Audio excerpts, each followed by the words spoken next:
Never in my life did I ever think I'd utter this sentence, but I have a huge crush on the Attorney General.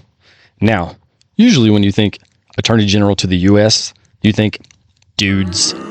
In the 1800s, maybe they had a little facial hair. In the early 1900s, maybe they were portly. In the 60s, think RFK. Yeah, not too hot. Or not in my opinion, at least. No dudes allowed. But in 1993, we finally got a woman AG. I know what you're thinking. You're thinking, fuck yeah, Babe City, top commander. Wrong as fucking Stein. But hold up, we'll get to all that shit in a second. Let's not get all limp here by not focusing on what's got me all hot and bothered to begin with. Let's begin with announcing the 2025 United States Attorney General, Pamela Jo Bondi. My oh my, she's so fine. And she and I, not that it's a big deal or anything, I guess. Yeah, we're both Scorpios. Being one, I know quite a bit about them, so I can probably fill you in on a few things about Miss Bondi that the legacy and social medias aren't privy to. Being a Scorpion, which is a water sign, she's more often than not very horny and clairvoyant. Her resting saturnine expression belies a mercuriality that has the ability to pop into ebullience. At 59 years of age, she seems to defy the customary course of aging and somehow manage to get older without losing any integrity of beauty or compromising it by any of the obvious telltale surgical intrusions. As an attorney, she's seen her fair share of battles, but it seems not to have worn her down in the least, most notably when she smiles. What a fucking smile. Man, like the sun. Speaking of the sun, Miss Bondi hails from Florida, attended college in Florida, and became the state's first female attorney general. But, as I've noted, she is not the first female U.S. attorney general. That title belongs to the not-so-babely Janet Reno, dubiously etched into history as the she-beast who turned the already fucked-up situation at the Branch Davidian compound into an absolute catastrophe, resulting in the immolation deaths of over 20 children. Way to go, Janet! Here's to being first! Janet, of Denmark lineage, could never in a million fumbled hostage cult leader situations hold a burning compound candle to Pamela Jo or her stunning Italian descent. There's just something about these lascivious-eyed and luscious Italian women. From Marissa Tomei, also around Pam's age, to Michael Corleone's side piece, Apollonia Vitelli, who, coincidentally, met a similar fate as Janet Reno's Davidian cult kids.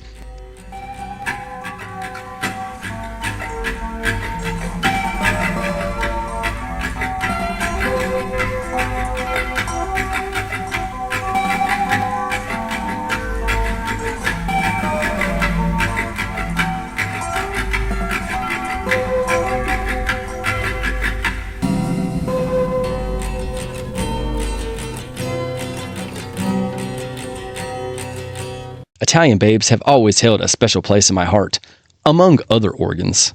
When I first found out that Pam was Italian, my first thought was, I'd like to tear into that prosciutto. I know that's a bit much. I realize all this, but hey, what can a gorehound do? I mean, you can call me a weirdo for perving on the Attorney General, and that's cool. I can take it. But consider the people you've worked with in the past, and how you've seen them cheat on their significant other. Or how when you see their significant other on your FB People You May Know feed, you understand why they cheated on them. Now, that doesn't make it right, and I do not condone such behavior. All that aside, my point is that you can label me a weirdo for wanting to be, I wouldn't say dominated, just something a little wild, by the Attorney General, but don't you fucking dare act like I'm any worse than the people you brush shoulders with every day who take a vow and then besmirch it with their conduct in the workplace. I mean, let's be fucking real. I'll never work with Pam Bondi because of my decorated criminal history, which, although it consists of no felonies, may add up to one if you're an asshole mathematician. I've always been prone to hardcore celeb crushes. It's strange how my crushes have morphed from actresses and singers to, folly of God if ever one existed, politics. It makes no sense. No more do the mere starlets tickle my aging fancy. No more the Drew Barrymores and Natalie Merchants and Fiona Apples for me. Now I'm into a ball-busting, pantsuit-wearing prosecutor who won Attorney General of Florida in 2010, then turned around and got reelected in 2014. That's the real deal. The elusive yet actual bad bitch, as it were. I mean, this chick takes a no shit. She led the chant to get Hillary Clinton locked up. She got out and made shit happen. My Florentine rose petal is also a lobbyist. Now, if you don't know what the fuck a lobbyist is exactly, well, that makes two of us. I've read and reread the definition to this shit, and it just seems like a bunch of be on my team bullshit, and it's amazing someone gets a paycheck, let alone accolades and a title for this. Although she's a successful, independent, unmarried woman without kids, the media just fucking hate her. Now, if she leaned left, they'd gobble her Sicilian snatch right up. But this angelic cannoli supports one Donald J. Trump, aka Orange 47. She's been no fair weather friend either, standing by Trump throughout all the tedious and superfluous blue castigations. She took Matt Gaetz' position as U.S. Attorney General nominee when it was revealed that Gaetz liked to fuck and suck and such. I'm certain Miss Bondi likes a good thrashing too, but women typically do not need to pay for such services, as did Gaetz, who arguably is some kind of mutant-faced dude. On the contrary, many men, both foreign and domestic, would pay good cold hard cash to have Pam Bondi step on their balls barefoot and tell them they're going to her private prison to serve out their sentence, being forced to pleasure her on command. Imagine Pam telling you, if you do not want a year added onto your sentence, get on your knees and consume. Or having her disparage you rampantly, everything from highlighting your every flaw to being very dismissive about your manhood. Oh, to be incarcerated in Bondi's bondage basement. You've been detained for being a dirty high-heel sniffing, undergarment huffing nasty boy.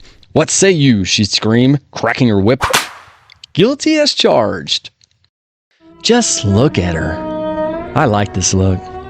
Something about a powerful woman in a white collar over a dark blouse just gets me every time. She's twice divorced, which means she likes to get down, but not stay down. A lady on the prowl, as it were.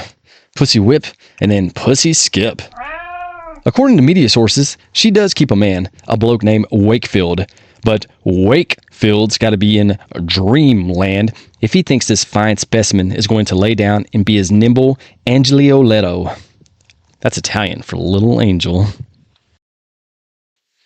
I apologize. I don't mean to be so licentious when referencing our honorable AG, bad as she may be. Although I can't help fantasizing about getting on as a reporter for some news outlet and making bank and following the leads to a promising scoop. I'm in D.C., and guess who it is? Glance at me from around the West Wing's corner with her sweet Italian eyes like gibbous moons under lust-heavy lids. Why, it's none other than our illustrious Attorney General. Now, if you're not busy wondering what in the fuck is wrong with me, you're probably wondering what the hell the U.S. Attorney General even does. Well, the third female Attorney General, her predecessors include the aforementioned Reno and Loretta Lynch, respectively. She manages the DOJ. That's dorky politics speak for the Department of Justice. So, basically, she recommends legal job positions and strategies. Bondi's like the top cop. The FBI answers to her. That's how powerful she is. And if Donnie J. Trump has a legal matter to discuss, she's the principal advisor he discusses shit with.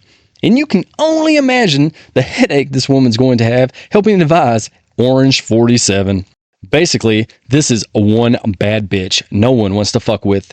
She's the fucking AG. This shit's been going on since 1789, almost exclusively done by dudes.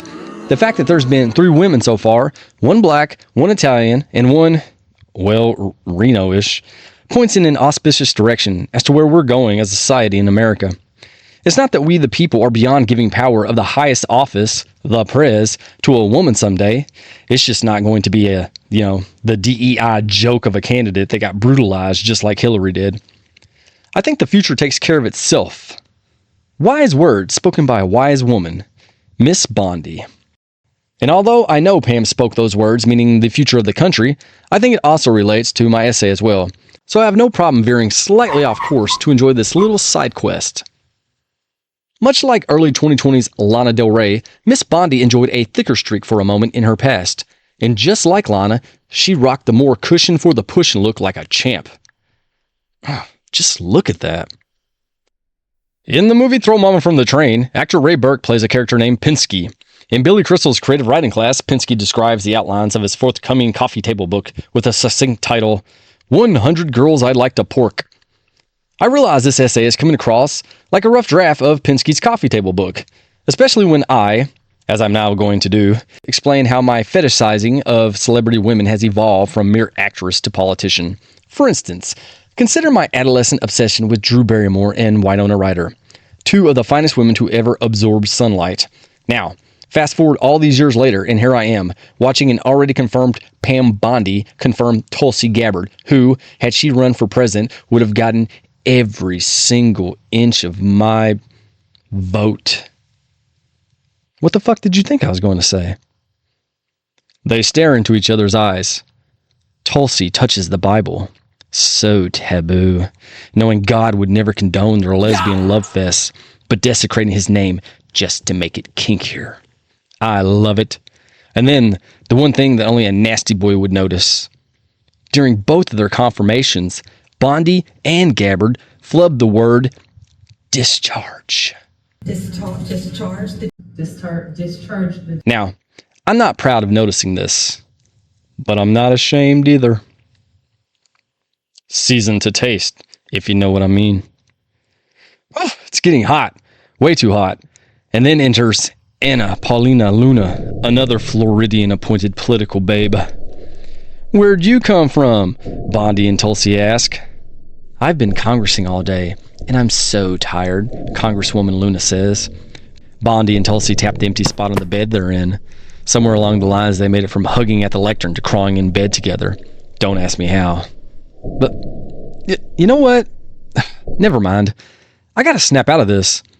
I'm a grown man, and although I don't lust after Drew like I used to, I mean, disgusting her sympathy for Evan Rachel Wood. LAPD didn't even pick up the abuse case Evan Rachel Wood brought against shock rocker Marilyn Manson, even though he was an easy target and they scoured the earth for clues. And, you know, I still love Winona. I mean, wino forever. That's me. But I can't help it. I've just transcended regular high-profile babes for political ones. And this Bondi, shit. She's ready to prosecute and sue all the lefty loony cities if they don't get their immigration shit together. She stood with angel moms, mothers who've had their children murdered by illegal immigrants, and vowed not only justice, but outright vengeance, along with prevention. She's a badass woman, and ready to get down and dirty on anyone leaking ICE operation intel. We will find you, she said, and we will prosecute you. Pam Bondi's got me singing like Van Halen. But instead of teacher, I've got it bad, I've got it bad, I've got it bad. I'm hot for Attorney General. God fucking bless America.